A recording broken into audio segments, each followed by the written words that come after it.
Why you always feel tense in your jaw, in your neck, and in your shoulders after training your upper body.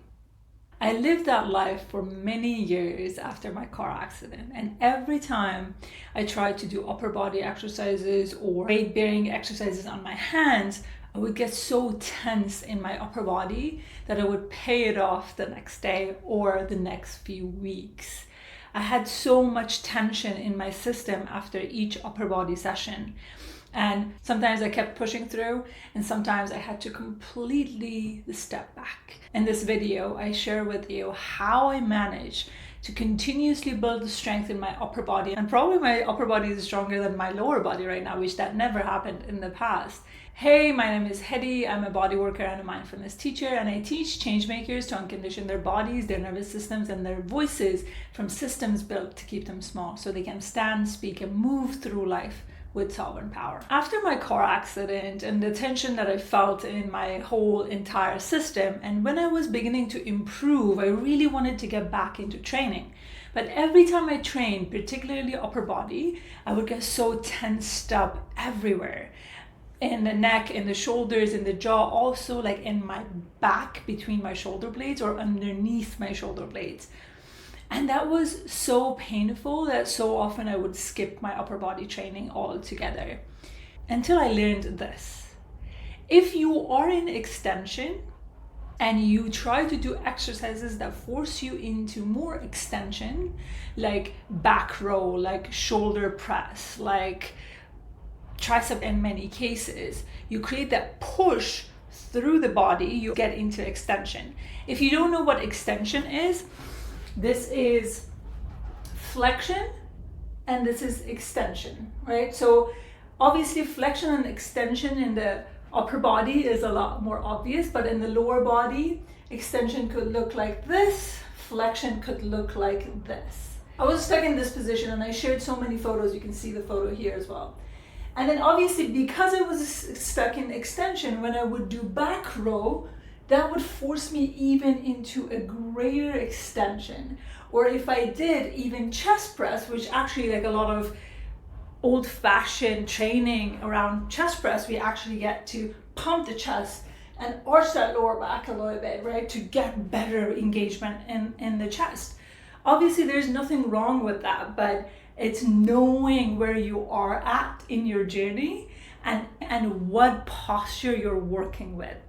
So for example, in my posture, doing exercises in that position was detriment to my health, and it really got me stuck into being in so much freaking pain. And you probably heard me talk about why I'm against this idea of pulling the shoulder blades back, chest up, because for people who are in extension, whether it be the entire system or only the upper body or only the lower body, that is too much for an already stressed body.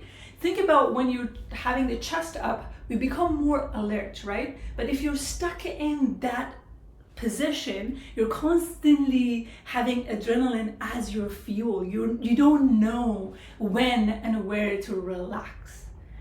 So to give you some ideas on how you can modify your position to be able to do better in certain exercises that cause you that tension. For example, one of my favorite exercises is to get on the wall in a 90-90 position. You could use a chair for this as well. For the chest press exercise, for example, you have your feet on the wall and tuck that pelvis under you. That forces the system into a more flexed or more neutral position. So you want to dig the heel down, tuck that pelvis under you. Obviously have your shoes on or without the socks, but today here is cold, I'm keeping my socks on. So then in this position, you're going to go for that chest press, right? Or for that tricep extension. So that really forces you to stay in a more neutral position. And if you're very much in your extension, so you notice that just by pushing like that or doing the chest press, you naturally want to go into that position.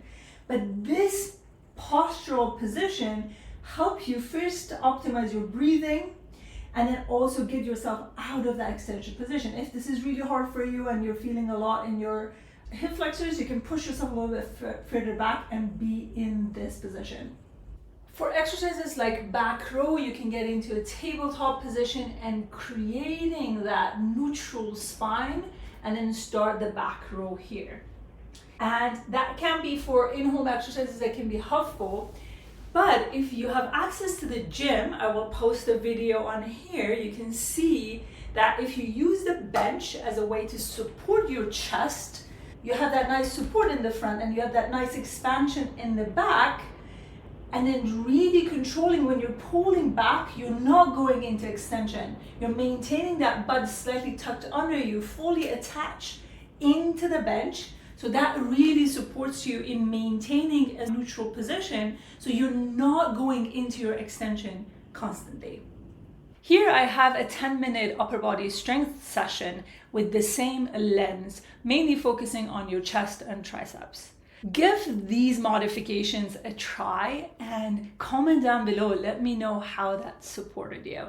And if you want to know more about your body's story, check the Discover Your Body's Story quiz down below and have your mind blown. See you in the next video.